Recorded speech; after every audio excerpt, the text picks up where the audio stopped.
standar mutu layanan di sub urusan bencana begitu.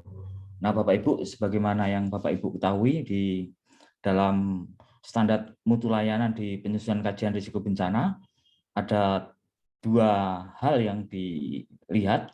Yang satu penyajian dokumen KRB-nya dan yang kedua legalitas dokumen KRB-nya, serta yang ketiga laporan efektivitas pemanfaatan KRB. Nah, dalam kesempatan ini kita akan banyak mendiskusikan mengenai tantangan, kendala, termasuk rekomendasi apa yang bisa kita usulkan untuk memastikan efektivitas pemanfaatan dokumen KRB dalam perencanaan bangunan. Nah, untuk melihat secara detail, Bapak Ibu, bagaimana apa saja mutu layanan yang disyaratkan oleh Kementerian Dalam Negeri untuk mutu layanan SPM sudah terlihat di layar. Lingkupnya ada waktu pelaksanaan, kemudian profil kebencanaan yang mutu layanannya itu ada 5, kemudian lingkup album peta itu mutu layanannya ada 7, kemudian indeks risiko bencana itu mutu layanannya ada 4 gitu. Nah, dari sini kita nanti juga ingin memastikan bahwa dalam proses penyusunan kajian risiko bencana, terutama dalam penyajian informasi di dalam dokumen, kami harapkan seluruh daerah itu mengacu pada mutu layanan yang sudah ditetapkan. Yang kedua, tadi juga menarik apa yang disampaikan oleh Bappenas mengenai legalitas dokumen KRB ya, sehingga KRB ini punya kekuatan hukum untuk tanda petik begitu memaksa seluruh sektor dan publik untuk menggunakan dan kemudian merumuskan langkah-langkah tindakan yang strategis untuk pengurangan risiko bencana.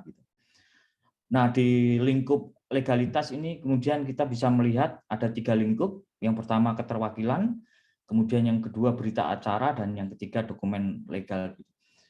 Nah, Bapak Ibu bisa lihat di keterwakilan itu mutu layanannya adalah bagaimana seluruh pihak dalam hal pentahelik untuk bersama-sama mendiskusikan gitu. Baik dari perwakilan pemerintah, masyarakat, dunia usaha, akademisi, dan jurnalis. Nah, satu hal yang juga ingin kita pastikan adalah bagaimana keterlibatan yang berarti dari teman-teman kelompok rentan yang selama ini juga berkepentingan untuk substansi dari dokumen KRB itu sendiri. Nah, berdasarkan pada ini Bapak Ibu, lalu kita akan melihat ketiga, bagaimana laporan efektivitas pemanfaatan KRB termasuk dalam perencanaan dan pembangunan begitu. Nah, di beberapa mutu layanan itu capaiannya di konteks komunikasi, informasi, dan edukasi, kemudian juga rencana penanggulangan bencana dalam tahun berjalan yang ini harapannya akan menjadi pedoman bagi teman-teman Bapeda untuk merumuskan sejumlah rekomendasi dari rencana penanggulangan bencana yang akan diselaraskan melalui visi dan misi kepala daerah terpilih. Serta yang ketiga, capaian target subkegiatan pembuatan rencana kontingensi dalam tahun berjalan. Nah, bobot ini khususnya bagi daerah-daerah yang telah memiliki dokumen KRB yang legal. Nah, ini pengantar atau pemantik diskusi kita, Bapak Ibu. Lalu selanjutnya saya ingin mungkin mengundang Mas Ardin, ya.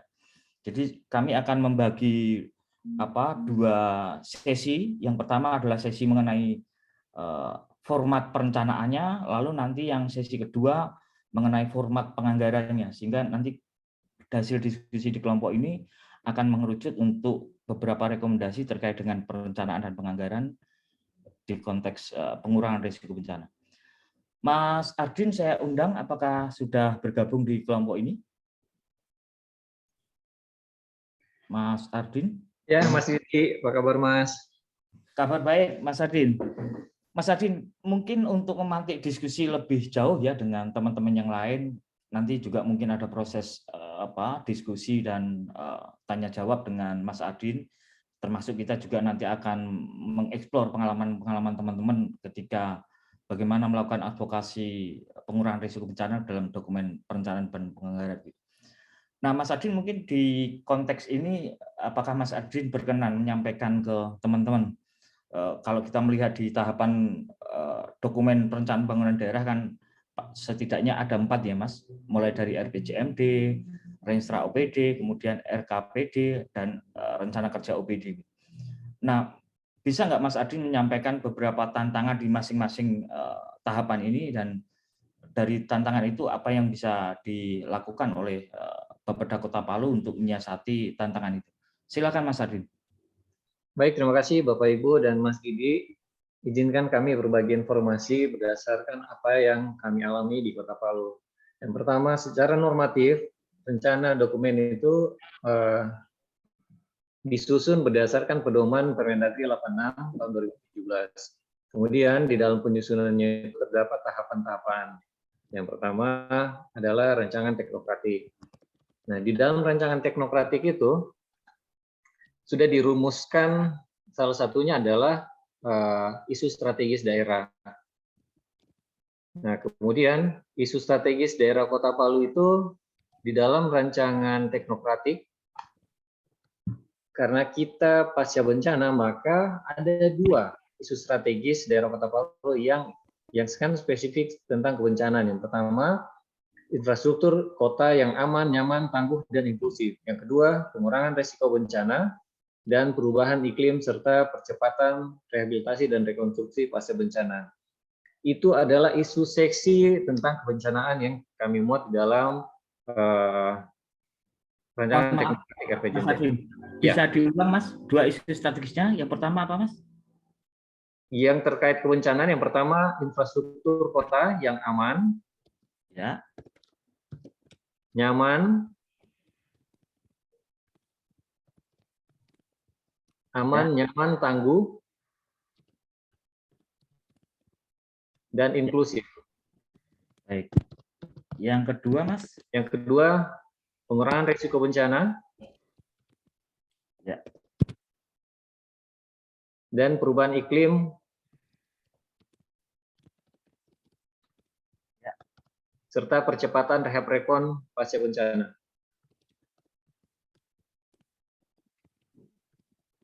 Baik, ya. Dilanjut Mas Adin. Oke, setelah rancangan teknokratik, masuklah kita ke rancangan awal penyusunan RPJMD, di mana diberi waktu 6 bulan semenjak kepala daerah terpilih itu dilantik. Di dalam prosesnya ini yang menarik, karena pada diskusi sebelumnya kita banyak berdiskusi tentang partisipasi. Maka yang akan kami share pada kesempatan kali ini adalah bagaimana Kota Palu dalam menyusun dokumen perencanaan itu kami berupaya untuk sangat partisipasi dan sangat terbuka untuk siapa saja. Tidak terkecuali rekan-rekan kita, saudara-saudara kita yang membutuhkan kebutuhan khusus. Yang pertama, kita membuka melaksanakan konsultasi publik yang membicarakan tentang isu kebencanaan. Konsultasi publik dokumen perencanaan itu memang sudah seharusnya dilakukan, tapi yang kami melakukan dua tahapan. Yang pertama membahas isu umum, kemudian yang kedua itu spesifik tentang kebencanaan. Siapa yang kami undang di sana? Semua stakeholder, mulai dari akademisi, penggiat kebencanaan, kemudian kaum difabel, dan stakeholder lain yang kira-kira itu sangat penting input informasinya bagi kami dalam penyusunan dokumen perencanaan. Kemudian dari konsultasi publik itu dirumuskanlah kira-kira isu-isu kebencanaan di Kota Palu apa yang harus dilakukan. Misalkan karena Kota Palu ini rentan sekali terhadap bencana, maka ruang terbuka hijau itu diperlukan di 8 kecamatan. Kota Palu terdiri dari 8 kecamatan. Fungsinya itu dua untuk ruang terbuka hijau. Yang pertama, terkait isu kenaikan suhu di Kota Palu. Diproyeksi 25 tahun ke depan oleh BMKG, Kota Palu itu ada kenaikan 2 derajat Celcius. Bayangkan kalau saat ini Kota Palu normalnya itu 36 derajat Celcius, maka 25 tahun ke depan akan meningkat sampai dengan 38 derajat Celcius. Bagaimana menekannya? Salah satunya dengan memperluas ruang terbuka hijau. Ruang terbuka hijau selain untuk meminimalisir isu kenaikan suhu tadi, juga bisa digunakan untuk titik kumpul jika terjadi bencana. Karena pengalaman kami pada saat bencana, pemerintah itu agak kesulitan mencari titik kumpul untuk masyarakat, sehingga dan tidak tersedia di 8 kecamatan bahkan kelurahan, sehingga ruang terbuka hijau tadi bisa digunakan untuk 2 tujuan utama tadi, multifungsi. Itu salah satu contohnya. Kemudian di dalam penyusunan RPJMD, Kota Palu ini juga melaksanakan musrembang inklusi. Kami bisa menyebut ini adalah original di Kota Palu, dan pada tahun 2017 Kota Palu mendapat penghargaan Pangripta juara pertama sebagai inovasi daerah. Nah, musrembang inklusi ini apa yang spesial dari dia? Yang pertama, kami mengundang pada musrembang ini adalah kaum-kaum inklusi, kaum-kaum minoritas, saudara-saudara kita yang berkebutuhan khusus. Sehingga mereka itu dengan bebas menyampaikan aspirasinya. Kira-kira dalam pembangunan daerah ini, terhadap teman-teman yang berkebutuhan khusus itu, pemerintah harus seperti apa? Apa yang harus pemerintah lakukan? Apa yang harus pemerintah siapkan? Kemudian harus seperti apa pendampingan yang pemerintah lakukan terhadap rekan-rekan inklusi ini? Hasilnya dari musrembang inklusi, berita acaranya itu kemudian dimasukkan ke dalam dokumen perencanaan. Selanjutnya, yang kami lakukan dalam penyusunan RPJMD yang partisipatif, dokumen kami, draft rancangan RPJMD, kami serahkan kepada pihak-pihak yang kira-kira berkompeten untuk mengkoreksi dan memberi kami masukan. Jadi draft kami itu kami berikan kepada beberapa NGO, kemudian kami berikan ke para akademisi, sehingga beliau-beliau ini dengan bebas memberi tanggapan, memberi masukan, memberi koreksi terhadap dokumen kami. Saya ingat sekali pasca bencana kami juga harus merubah RPJMD kami, sehingga karena arah pembangunan daerah itu sudah tidak relevan dengan RPJMD yang sebelumnya. Dalam penyusunannya itu RPJM kami serahkan ke UNDP, karena UNDP waktu itu mengkritik keras pemerintah Kota Palu karena di dalam dokumen perencanaannya itu tidak kurang memasukkan isu-isu tentang perlindungan perempuan dan anak. Nah, setelah kami memberikan dokumen RPJMD kami, diberi masukan lah tentang isu pemberdayaan perempuan dan perlindungan anak.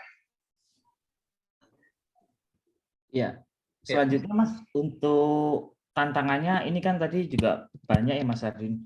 Bagaimana kemudian dari komunikasi dua arah ini ya, teman-teman di Bapeda dalam menyusun rancangan teknokratik, juga rancangan awal, terutama menyelaraskan ini Mas, usulan-usulan berdasarkan dari konsultasi publik untuk diselaraskan dengan visi misi kepala daerah ya. Sehingga kompromi yang kemudian bisa dilakukan oleh teman-teman Bapeda untuk memastikan substansi dari isu perubahan iklim dan pengurangan risiko bencana bisa tersaji dalam dokumen rancangan awal RPJMD ini. Silakan Mas Adin. Ya betul Mas Didi. Jadi tugas berat yang harus kami pikul karena harus menurunkan mulai dari visi misi kepala daerah sampai dengan program dan kegiatan di OPD. Jadi dalam meramu cascading di dalam dokumen RPJMD kita sudah harus memperhatikan dengan jeli. Kira-kira kalau terkait isu kebencanaan OPD mana saja yang terlibat.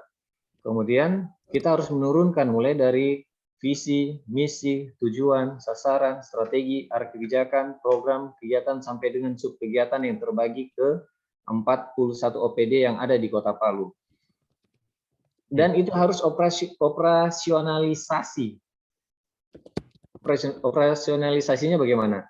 Saya kasih contoh misalkan kayak saya sambil buka file cascading kami di bab 6 RPJMD terkait dengan misi 2 kepala daerah.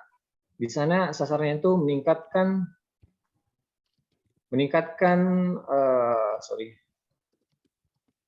konektivitas wilayah dan infrastruktur yang berketahanan. Nah, kalau sasarannya seperti itu, maka kita harus menurunkan kira-kira OPD mana saja yang harus melaksanakan realisasi dari sasaran tersebut. Kemudian dia harus masuk di dalam program kegiatan dan subkegiatan mana saja. Lebih lanjut nanti kita harus menghitung kira-kira berapa alokasi anggaran yang dibutuhkan. Ini tugas berat, tapi seperti tadi kami sampaikan, kami tidak bisa bekerja ini sendiri. Maka kami berkolaborasi dengan berbagai pihak, NGO, akademisi, bahkan dengan kelompok masyarakat, sehingga kami bisa mendapat input informasi, mendapat masukan dalam menyusun dokumen perencanaan tersebut. Ya, baik. Baik, terima kasih banyak Mas Adin. Ini informasi yang disampaikan luar biasa ya. Bisa memberikan gambaran kepada kita betapa memang dalam proses penyusunan dengan pendekatan teknokratik dan partisipatif dalam rangka menyusun rancangan awal ini cukup pelik gitu ya, cukup rumit, dan ini memang kemudian mengharuskan, mohon maaf dengan segala hormat, mungkin bahasa saya kurang tepat, kualitas perencanaan pembangunan ini juga sangat menentukan ya Mas Adin, bagaimana kemudian memastikan isu-isu yang terkait dengan rekomendasi untuk mengurangi risiko bencana dan ketahanan iklim kemudian bisa dirumuskan melalui misi-misi kepala daerah, dan kita harus mengkompromikan rekomendasi itu dalam masing-masing misi gitu. Baik, Bapak Ibu, untuk selanjutnya kita akan membuka ruang diskusi bagi Bapak Ibu sekalian untuk mungkin berbagi cerita atau berbagi pengalaman, atau mungkin juga menanyakan bagaimana proses di Kota Palu sehingga RPJMD-nya bisa mengakomodir isu pengurangan risiko bencana dan ketahanan iklim. Mungkin saya akan membuka dulu untuk 2-3 penanya. Silakan Bapak Ibu. Kira-kira siapa yang berkenan untuk mengangkat tangan dan kemudian kita bisa mendiskusikan tantangan-tantangan, kendala, dan rekomendasi apa yang bisa kita munculkan di kelompok ini. Mbak Angga bisa membantu saya untuk melihat di ruang chat atau di ruang siapa yang menunjuk tangan begitu?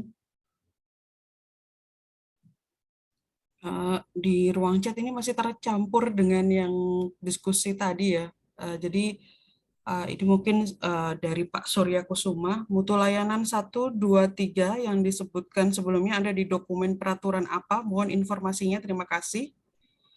Ya, baik. Kita catat dulu ya. Ya. Yang pertama, mutu layanan SPM ya, ada di regulasi apa begitu ya? Iya. Baik. Yang kedua? Masih baru 1, Mas. Baik. Mungkin ada... Boleh saya? Silakan Bapak. Om Swastiastu. Saya Giri Aryasena dari Bali, Majelis Desa Adat Provinsi. Pak Ardin, terima kasih Pak.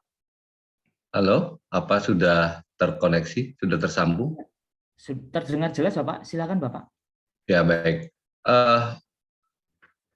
Pengalaman atau pembelajaran yang baik dari Palu sangat bagus ya, dan sangat normatif sekali.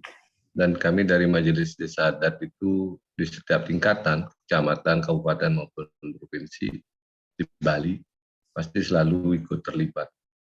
Namun sesungguhnya tadi ada kata yang pelik katanya ya Pak Ardin. Bisa nggak? Sekarang kan ini saya tidak bicara politik, tidak. Tapi di dalam KLAS, Kajian Lingkungan Hidup Strategis, tentang RPJM yang terdahulu, kemudian evaluasi terhadap pelaksanaan RPJM Bupati, Wali Kota, Gubernur yang terdahulu, itu sesungguhnya yang menjadi kunci. Kalau pengalaman kami bertahun-tahun ya di Bali ini, itu kuncinya di situ untuk perencanaannya. Sehingga manakala Bupati terpilih, sinkronisasi terhadap apapun namanya, utamanya untuk risiko bencana ini sudah terbawa sejak mereka atau beliau-beliau itu berkompetisi, berkonsistensi ya, dalam pemilu, melakukan sebagai kontestan dalam pemilu, baik dalam debat, dalam apa. Nah di situ sebagai penyiapannya sesungguhnya dari Bapeda atau dari yang lain tentang kebencanaan. Nah sehingga masa RPJM, penyusunan RPJM 6 bulan setelah pelantikan tentunya akan tetap tidak perlu lagi mengalami hal yang pelik. Nah, jadi itu nomor 1, nomor 2 proses-proses musrenbang kadang selama ini kan kebentur waktu, kebentur anggaran, siapa yang harus dipilih, tapi itu bagus juga sih tadi itu sudah tidak bias, sudah inklusi kaum perempuan, kemudian kawan-kawan yang gender, terutama perspektifnya jelas, kemudian yang disabel sudah jelas. Nah, jadi saya katakan adalah dievaluasi RPJM terdahulu sebelum bupati terpilih, kemudian yang kedua adalah kajian lingkungan hidup strategisnya yang memang betul-betul partisipatif sebetulnya di situ. Saya kira di sana aja sih letaknya. Dan yang lain normatif aja. Nah, mengenai permasalahan RKPD, kemudian Renstra OPD, itu kan menyesuaikan dengan visi misi bupati, wakil bupati, atau wali kota, wakil wali kota terpilih. Terima kasih. Selamat siang. Terima kasih Pak Gede Arya. Mungkin bisa langsung ditanggapi Mas Ardin. Ya, terima kasih Mas Yudi, Pak Gede Arya. Terima kasih tanggapannya. Kebetulan saya juga kemarin sempat menghadiri di PDRR di Bali beberapa waktu yang lalu. Sama juga tentang isu kebencanaan. Menanggapi pernyataan Bapak, memang sebenarnya begini Pak, ini dalam penyusunan ini kan kalau mau dibilang pelik ya pelik, tapi harusnya ini sudah berjalan mengalir aja.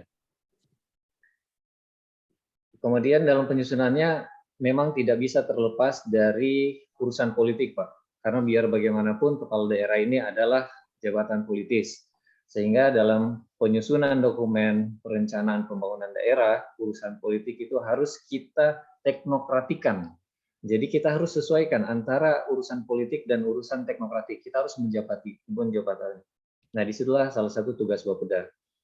Kemudian evaluasi dari RPJM sebelumnya.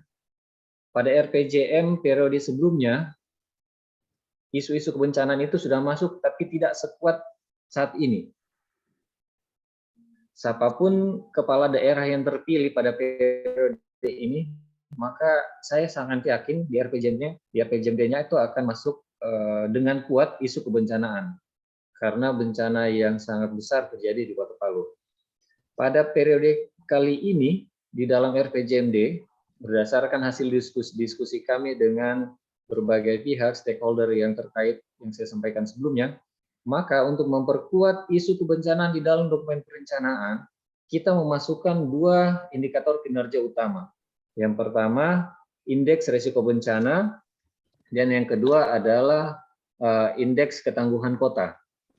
Di 2 indeks ini, sudah bisa terukur kira-kira risiko bencana Kota Palu itu seperti apa, kemudian posisi ketangguhan kita itu ada di mana.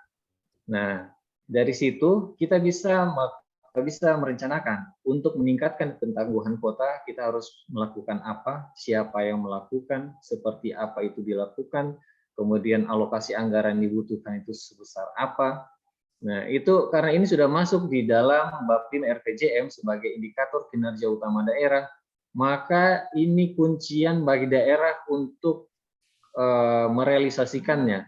Karena jika indikator kinerja utama ini tidak tercapai, maka dianggap kinerja pemerintah terhadap standar-standar pembangunan yang sudah direncanakan atau dijanjikan itu tidak tercapai juga.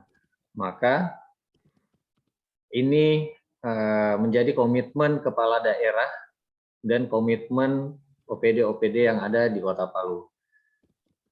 Dalam pelaksanaan pembangunan ini, Kota Palu itu sangat partisipatif, kemudian kepala daerah juga memberi ruang yang luas kepada masyarakat. dan pihak manapun untuk memberikan saran kritik kepada Pemda. Mulai dari forum-forum yang dilaksanakan tiap hari Sabtu dan Minggu pagi jam 7 sampai dengan jam 9, dan itu digilir di tiap kelurahan. Kemudian ada juga forum online, disiapkan ada portal khusus lapor wali kota Palu. Nah, di dalam portal tersebut banyak keluhan-keluhan masyarakat disampaikan, termasuk juga di dalamnya terkait isu kebencanaan. Seperti yang kita tahu, di kota Palu ini membutuhkan setidaknya 6.000 hunian tetap, karena kami harus merelokasi masyarakat kota Palu yang terdampak likuifaksi dan tsunami di pesisir pantai.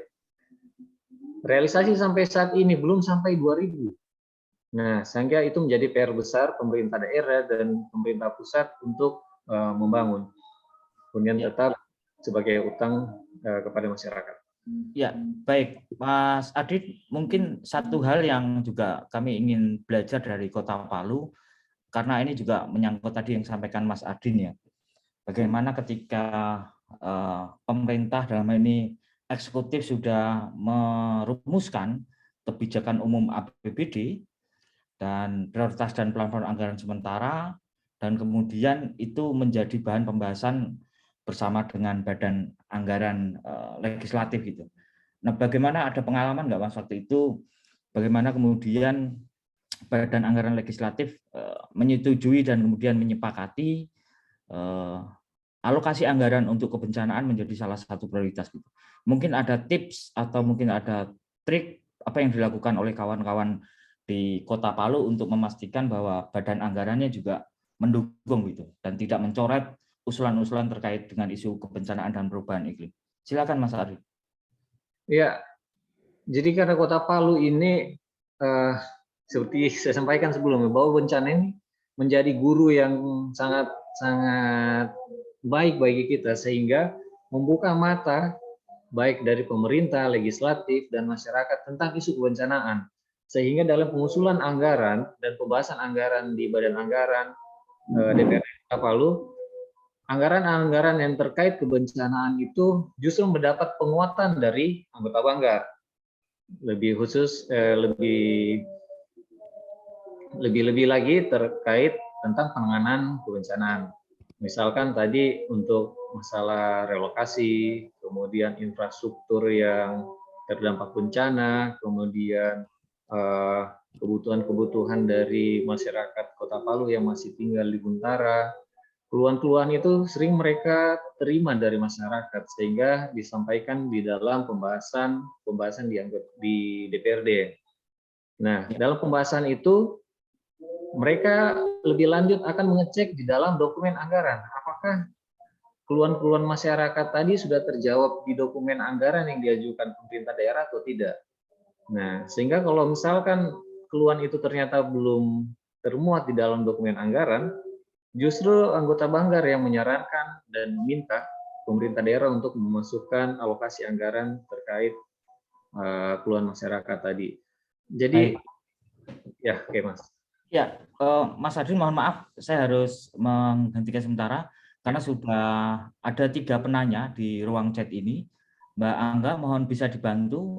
Yang pertama siapa dan dari institusi mana, gitu. Baik, Silakan. terima kasih Pak Mas Didi. Ini ada dari Pak Peter, BPBD Provinsi NTT.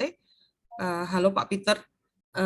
Apakah KRB Kota Palu juga terintegrasi dengan RT/RW, RDTR, dan apakah BPBD Kota Palu juga dilibatkan dalam tim teknis penyusunan atau review RT/RW atau RDTR di Kota Palu? Mas Didi, ini mungkin ditujukan ke Pak Ardin, tapi juga terbuka bagi peserta lain yang punya pengalaman atau bisa juga memberikan umpan balik terhadap pertanyaan Pak Peter. Baik. Itu kedua, satu aja Mas dari Pak Peter ini. Baik. Ya, terima kasih. Yang nanya kedua? Belum ada Mas. Dari Pak Saya Peter lihat ada doang. yang mengangkat tangan itu, Kak Angga dan Mas Didik. Ada Pak Ibnu, ada Pak Philip. Tadi saya juga lihat ada Kak Ansila. Mungkin bisa sekalian ditampung barangkali. Boleh sekalian. Silahkan. Atau dijawab dulu pertanyaan Pak Peter, baru yang lain. Oke ya. Silakan Mas Adin, mungkin singkat. Ya, siap. Baik. Makasih Pak Peter atas pertanyaannya. Jadi begini, karena Kota Palu ini zonasi rawan bencananya itu sudah terpetakan oleh pemerintah pusat, sehingga pemerintah Kota Palu itu wajib merubah Perda tentang RT/RW dan RDTR Kota Palu. Dalam penyusunan RT/RW itu sangat partisipatif, jangankan untuk teknokratik, masyarakat pun dan kelompok-kelompok yang terkait isu kebencanaan kami libatkan dalam penyusunannya. Dan Kota Palu sekarang sudah ditetapkan Perda RT/RW yang baru sesuai dengan zonasi rawan bencana yang ditetapkan pemerintah pusat. Terima kasih. Baik, terima kasih Mas Adin. Untuk selanjutnya saya memberikan kesempatan kepada Pak Ibnu, mungkin bisa berbagi pengalaman atau menambahkan informasi. Silakan Pak Ibnu. Suara saya kedengaran Mas Didik? Ya, terdengar jelas. Silakan Pak Ibnu. Terima kasih. Sebenarnya kunci daripada mengapa mainstreaming penanggulangan bencana ini masuk dalam dokumen perencanaan adalah tautannya itu Kota Palu bisa meletakkan seperti yang Pak Ardin bilang, indikator kinerja utama. Indikator kinerja utama ini penting sebab dia berada pada posisi indikator di tingkat tujuan. Nah, kalau andai kata teman-teman dari tempat lain, dari daerah lain ingin supaya kebencanaan itu masuk sebagai mainstreaming dalam pelaksanaan perencanaan pembangunan, berjuangnya itu di situ, di indikator kinerja utama.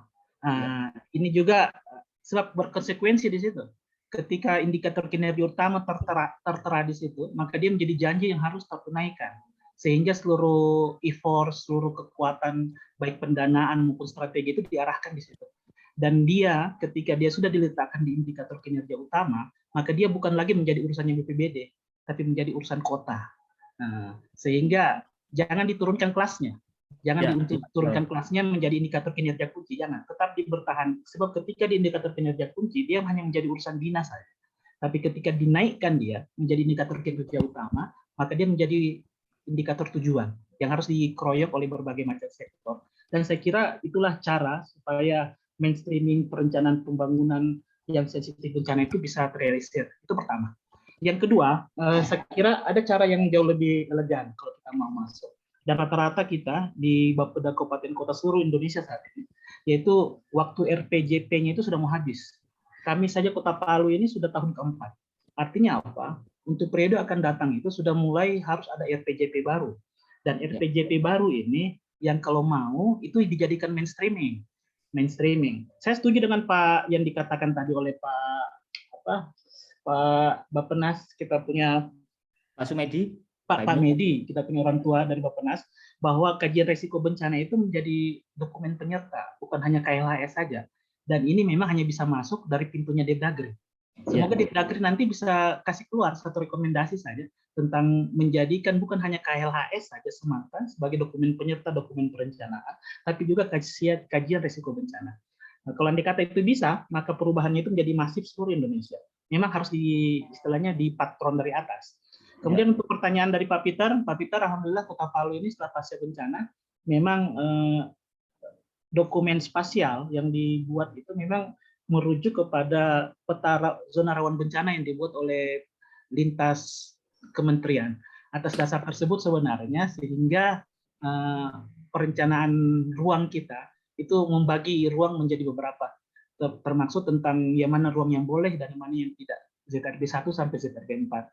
Dan itu memang terlibat bukan hanya dari segi teknokratis, tapi sisi partisipatorisnya, sebab masyarakat yang akan terkena langsung.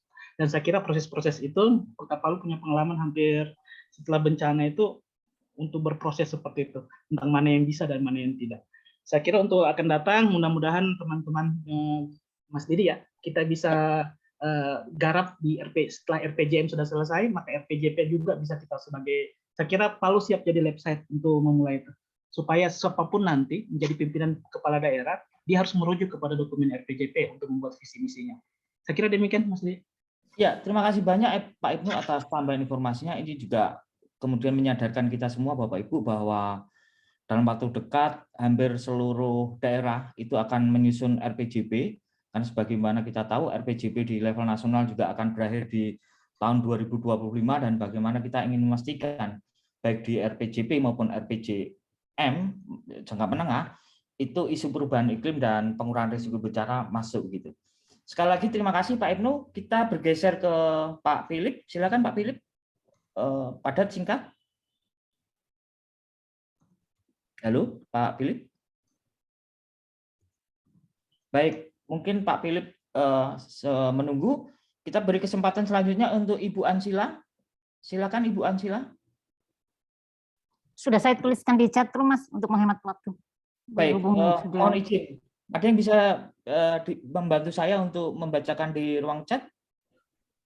Ya, Mas Didi, pertanyaan dari Mbak Ansila. Bagaimana realisasi pasca penetapan RPJMD untuk urusan pengurangan risiko bencana dan bagaimana agar OPD memedomani perencanaan tersebut?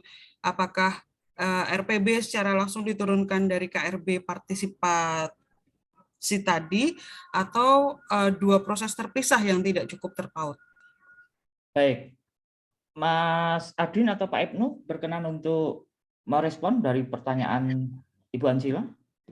Baik, yang pertama begini, dokumen RPJMD ini menjadi acuan bagi OPD untuk menyusun dokumen rencananya, sehingga apa-apa yang termuat di dalam RPJM, termasuk IKK tadi, itu harus termuat di dalam renstra masing-masing OPD. Seperti disampaikan oleh Pak Sekban Bapeda tadi, bahwa penguatannya itu, kekuatannya ada di indikator kinerja utama tadi. Karena di sana sudah terkunci bahwa daerah ini harus melakukan penanganan terhadap bencana, maka menjadi tugasnya seluruh OPD untuk melaksanakan indikator kinerja utama tadi, yaitu indeks ketangguhan kota dan indeks risiko bencana. Jadi itu harus terintegrasi kepada semua OPD. Dan itu sudah masuk ke dalam program kegiatan dan subkegiatan di masing-masing OPD. Kemudian bagaimana realisasinya? Kebetulan kami sebagai tim penyusun RKPD juga, kemudian tim anggaran pemerintah daerah. Sehingga kami bisa langsung mengecek pada saat pengusulan anggaran oleh OPD, bagaimana OPD sudah merealisasikan operasionalisasi dari indikator kinerja utama tadi. Jadi kuncinya di situ. Kita langsung ngecek di dokumen anggaran. Mas Adin, mohon izin. Ya. Hanya untuk konfirmasi saja ya. Berarti tingkat operasionalisasinya dari RPJMD ini, teman-teman Bapeda melakukan semacam coaching klinik gitu ya, kepada para OPD ketika merumuskan renstra masing-masing gitu ya. Dan Betul. juga memastikan indikator kinerja kuncinya di masing-masing perangkat daerah itu berkontribusi untuk mencapai indeks indikator kinerja utama gitu ya. Betul. Jadi kami itu melakukan coaching klinik. Formatnya itu kurang lebih seperti ini. Kita tidak hanya memberi tugas kepada OPD untuk menyusun dokumen perencanaannya sendiri, tapi kita mengundang mereka secara khusus dan mendampingi mereka dalam menyusun dokumen renstra. Nah, sehingga kita bisa langsung mengecek kira-kira program-program terkait isu kebencanaan sudah masuk ke OPD apa belum. Jadi kalau misalkan belum, kita langsung memberi penguatan kepada OPD bahwa harus seperti apa mereka memasukkan isu kebencanaan di dalam dokumen renstranya. Mas Adin, apakah ini termasuk sampai hal spesifik ya, membantu merumuskan indikator program dan kegiatan begitu? Spesifik sekali, bahkan sampai dengan alokasi anggarannya kami mendampingi OPD. Kemudian target di dalam, misalkan saya kasih contoh, indeks ketangguhan kota. Di dalam indeks ketangguhan kota itu kan ada banyak. Misalkan pembangunan infrastruktur, kemudian pembangunan gudang logistik. Kita sudah harus membagi kira-kira di masing-masing OPD sudah masuk tidak. Kayak gudang logistik tadi sudah harus masuk ke alokasi anggarannya di Dinas Pekerjaan Umum. Gitu juga dengan yang lain. Jadi sudah kami petakan semuanya, kami berupaya petakan sehingga pada saat coaching klinik renstra masing-masing OPD itu sudah terbagi dan masuk ke dokumen masing-masing. Mas Didi akan balik 30 detik lagi ke ruang utama. Siap. Baik, Bapak Ibu sekalian, sebelumnya saya menyampaikan permohonan maaf yang sebesar-besarnya karena keterbatasan waktu yang kita miliki. Kita harus kembali lagi ke ruang utama. Tapi paling tidak nanti di beberapa kesempatan Bapak Ibu masih bisa berkenan untuk menuliskan pertanyaan atau tambahan informasi di ruang chat, sehingga nanti bisa menjadi salah satu pembahasan kita di sesi plenary atau pleno gitu. Baik, Bapak Ibu sekalian,